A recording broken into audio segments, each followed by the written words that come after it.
Hey, my name is Summer from Summerly Design Co. and I knit socks obsessively and design sock knitting patterns. Today I'm going to be showing you how to get started on my I'm So Basic sock pattern from my School of Sock library of free patterns and tutorials designed to help you learn how to knit socks.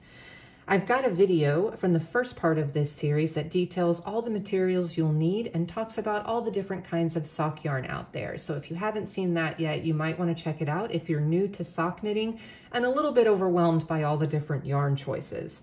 I'll put a link to that video in the description. This video, I'm going to be showing you how to get started by knitting the cuff and transitioning into the leg of your sock. We're going to be using Magic Loop. And while I'll go over some of the basics of Magic Loop in this video, I've also got a tutorial for Magic Loop in my channel as well. And I'll put a link to that also in the description of this video. So let's go ahead and get started. This is the finished sock that we're going to be knitting. Really beautiful yarn from Casual Fashion Queen.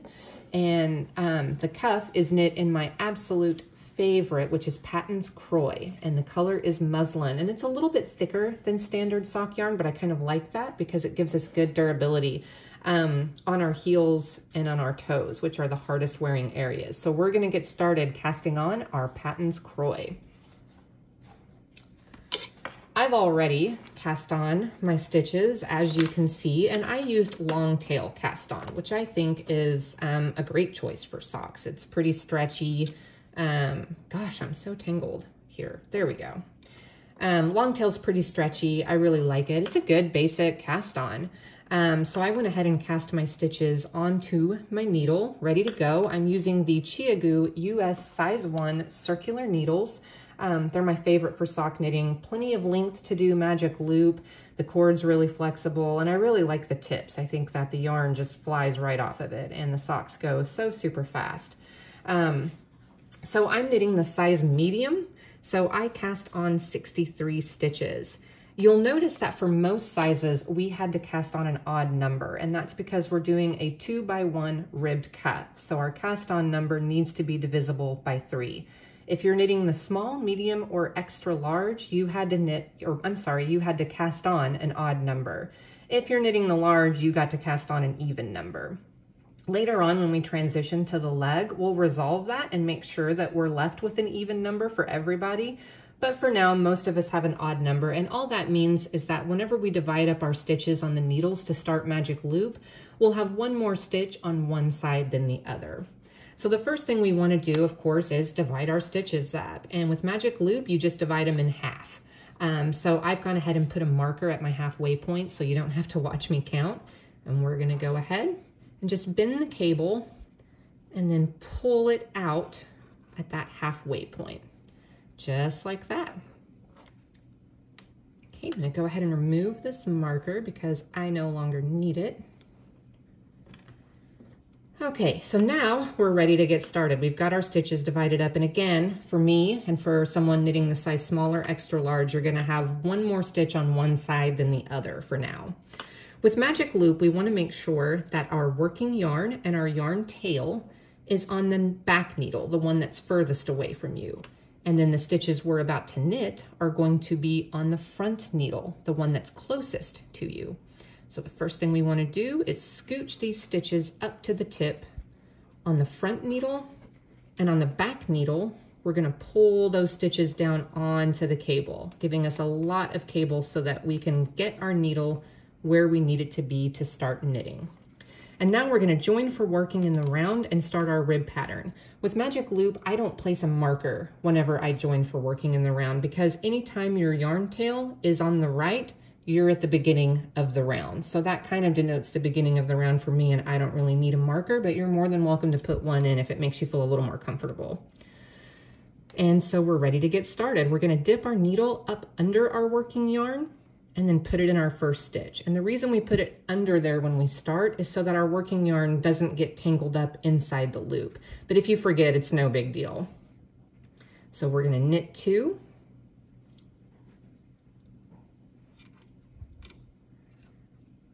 And then we're going to purl 1. And then knit 2.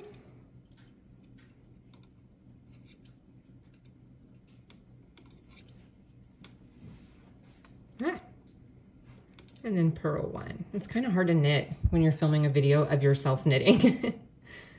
Also, I just had a lot of coffee, so I'm a little bit shaky. I probably should not have drank a big cup of coffee right before I did this. So we're gonna continue knitting all the way down in our rib pattern of knit 2, purl 1, until we get to the end of this first needle. Okay, I've now reached the end of my first needle in my knit 2, purl 1 rib pattern, and now it's time to knit these other stitches back here that have been hanging out. So with magic loop, all we have to do is just flip this over. Now our working yarn is once again on the back needle, and the stitches waiting to be knit are on our front needle. So the first thing I'm going to do is just pull this to get these back stitches onto the cable, and then we're going to get these front stitches up onto the needle so that we can work them. And that's pretty much magic loop in a nutshell. It's really pretty simple. It may feel a little strange at first, but once you get the hang of it, it goes super fast. And of course, I'm knitting kind of slow, one, because I'm filming myself and a little bit nervous, and I had all that coffee. And two, you know, for the video, I want you to be able to see what I'm doing. But once you really get into it, it goes pretty fast.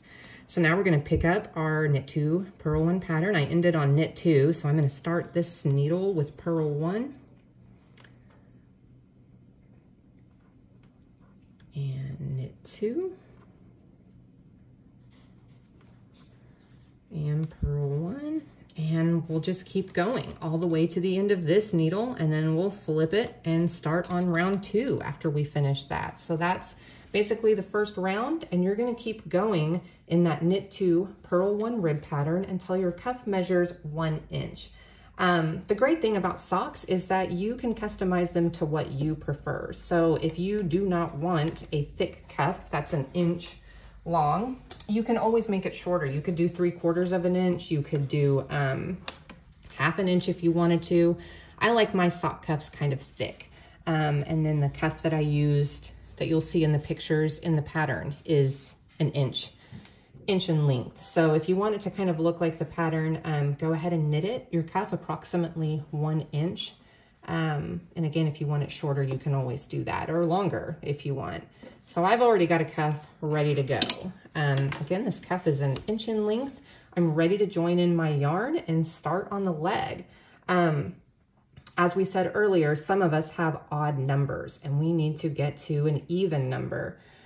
So if you're knitting the small, medium, or extra large, you'll notice in the pattern that there are instructions. You'll either need to increase or decrease 1 stitch to get to an even number. In my case, I'm going to be increasing. If your instructions tell you to decrease, just do a knit 2 together in place of where I'm about to make one.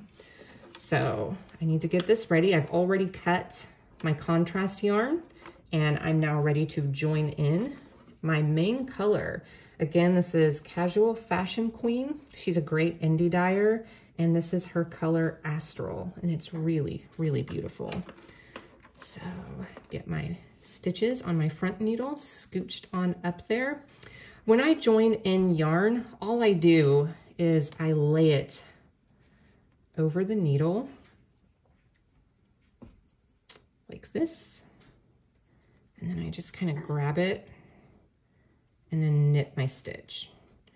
And then so here is where I'm going to make one. And what I like to do is the lifted leg increase. I'm going to take my needle and scoop it up under that bar in between the stitches and place it onto my needle. And then I'm just going to knit that.